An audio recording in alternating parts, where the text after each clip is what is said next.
Hello everyone, welcome back to my channel. If you are new, this is Pat's channel. We talk about self-development, self-improvement and remote work. Enjoy. In this video, I'll be talking about how to make your own wig at home.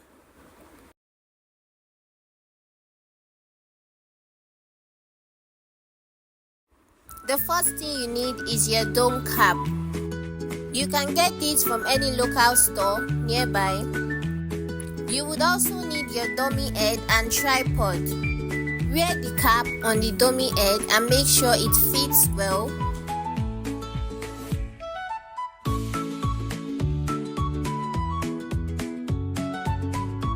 The next thing you need is your T-pin or office pin. You use this pin to make sure your cap is intact and doesn't move when you are sewing your wig. Make sure you pull your cap before you attach your T-pin or office pin so it looks realistic on your head when you are done making the wig.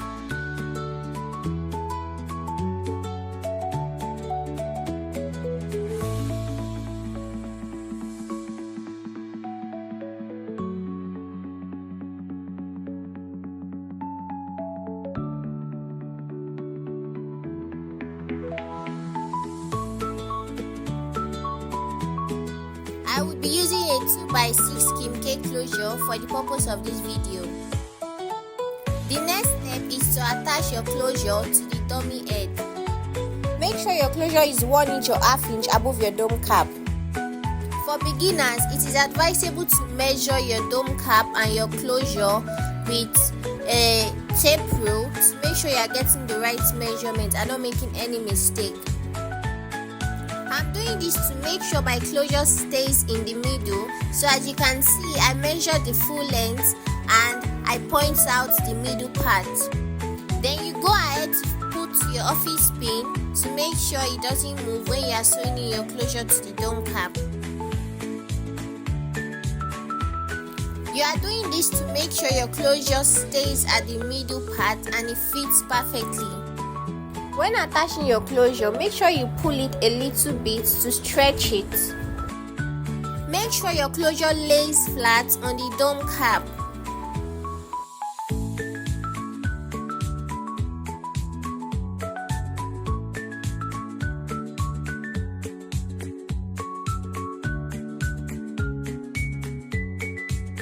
As you can see from this video, the closure lays flat on the dome cap.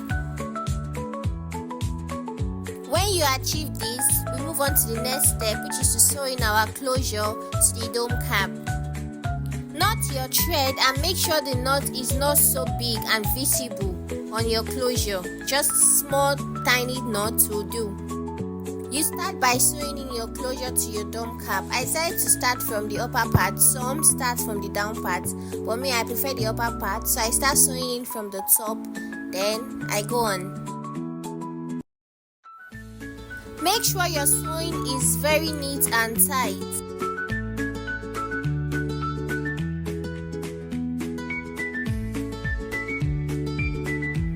Make sure you roll the needle over the thread twice. This makes sure your sewing is tight and it fits perfectly.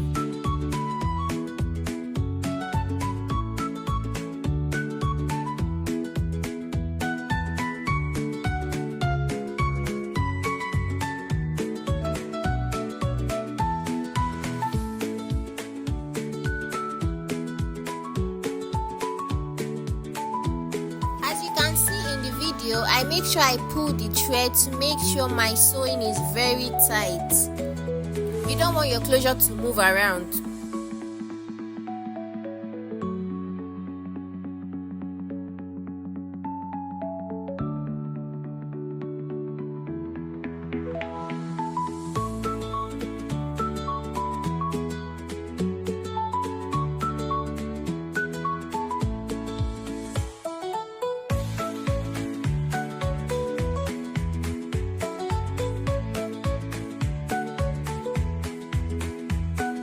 Just follow the process you see in this video and you achieve your desired result. As a beginner, it is advisable to use curved needles. I didn't have a curved needle, that's why I had to opt in for this long needle.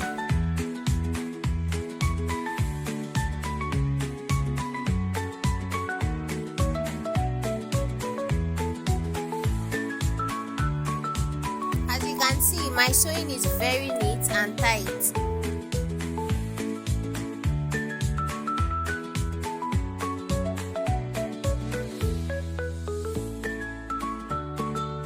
And don't forget to roll your needle over your thread twice to ensure a tight fitting.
The thread was short, I had to cut it and start from the other end. Follow the same process I showed you in the first part and use it to do the second part.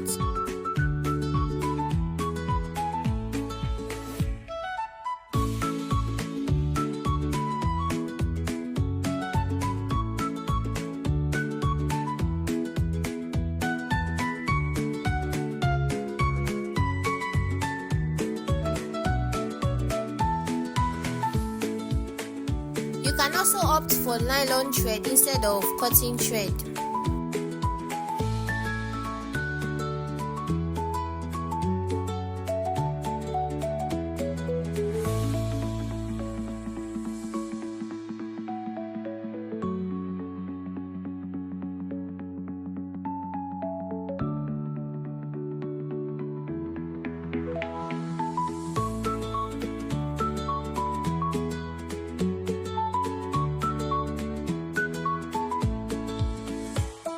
I'm done with the first part, and as you can see, this is the final look.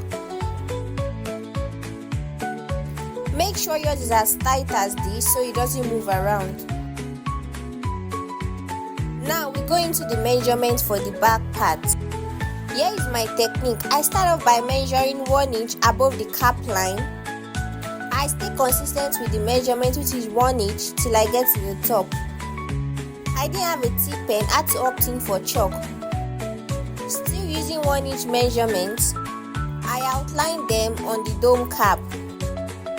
This gives me a perfect structure and pattern for my sewings. This is just a quick sketch to make sure I get my perfect result. When I get to the top, I reduce my measurement to ½ inch. Instead of using 1 inch, I change it to ½ inch instead. This is to ensure I cover up any gaps between the closure and the wave-on. I go ahead to draw out the lines and make sure it aligns with the sketch I made earlier. This is the pattern we use when sewing in our wave-on.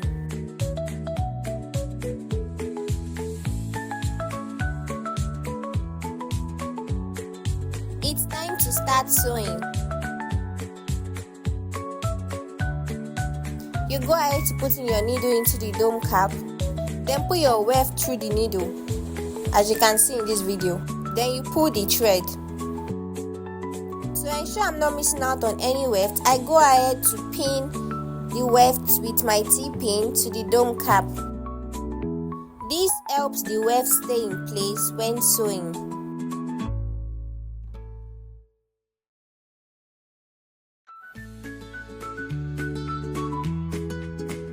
There are two techniques to this. You put your needle through your weft and sew it in, or you put your needle under your weft and sew it in. This is the first technique. I'm putting my needle through my weft, as you can see, and through the dome cap as well.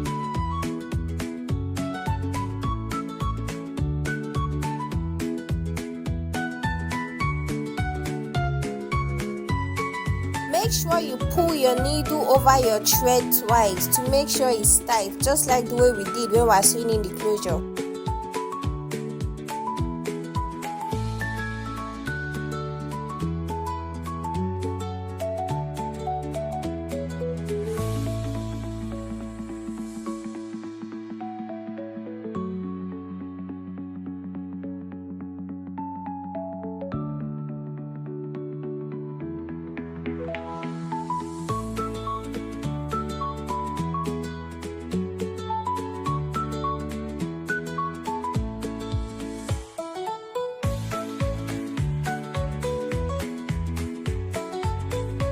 This is the second technique I was talking about. I put my needle under my weft and through my dome cap, as you can see.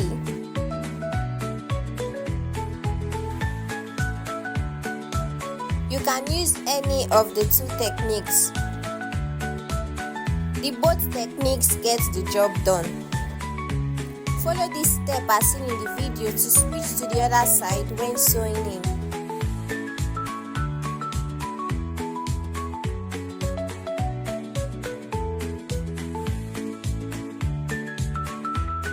You fold into two and sew in to the other side as seen in this video.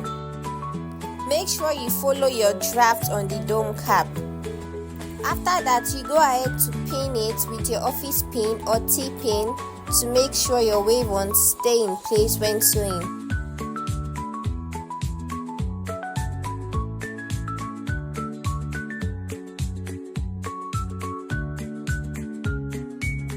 As you can see, my weft is directly on the line. Make sure your sewing corresponds with the line that is on the dome cap.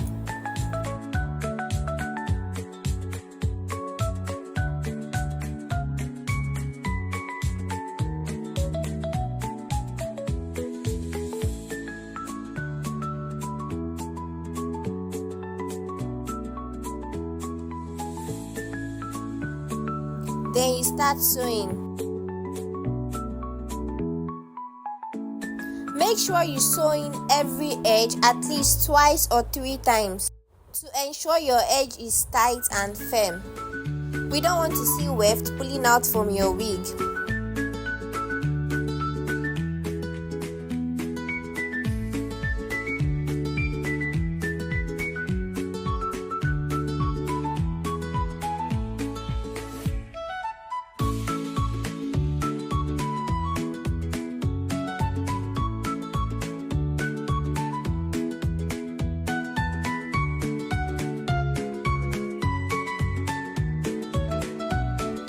Follow the same procedure and line till you get to the top.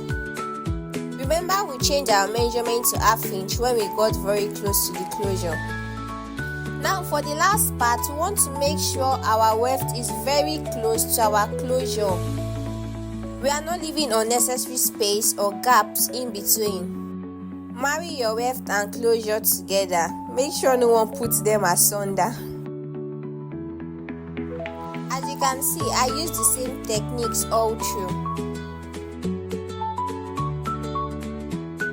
Now let's join them together in this holy matrimony. Obviously, no one can put them asunder. This is the way your front view should look like. As you can see, no space or lines in between. Now we go ahead to sew it in.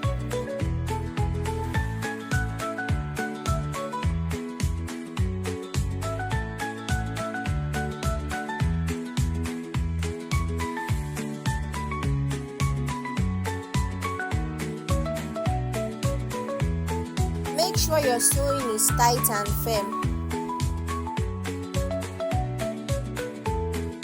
A curved needle would have helped a lot, but I don't have it, so I have to use what I have.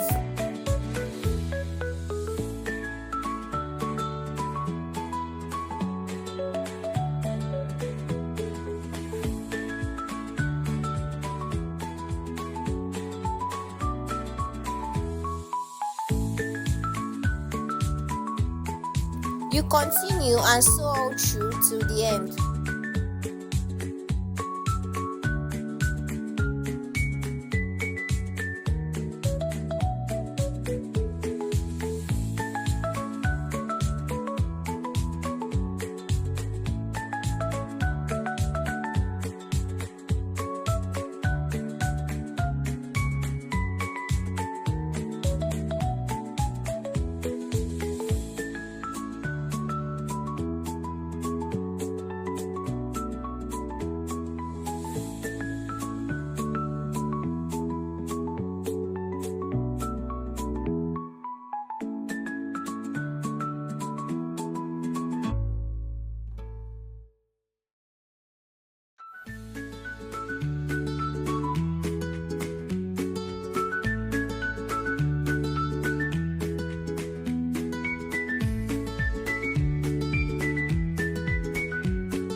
We are done, and this is the final result of our wig. I went ahead to straighten it to give it a flat look.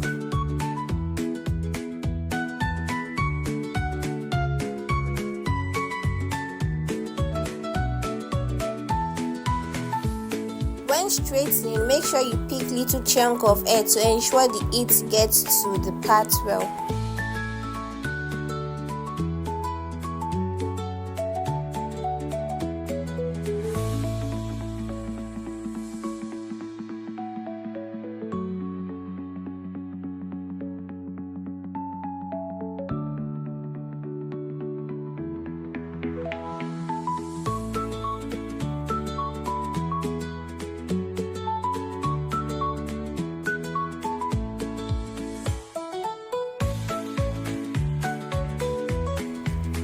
I am done now, and this is the final result of what it looks like.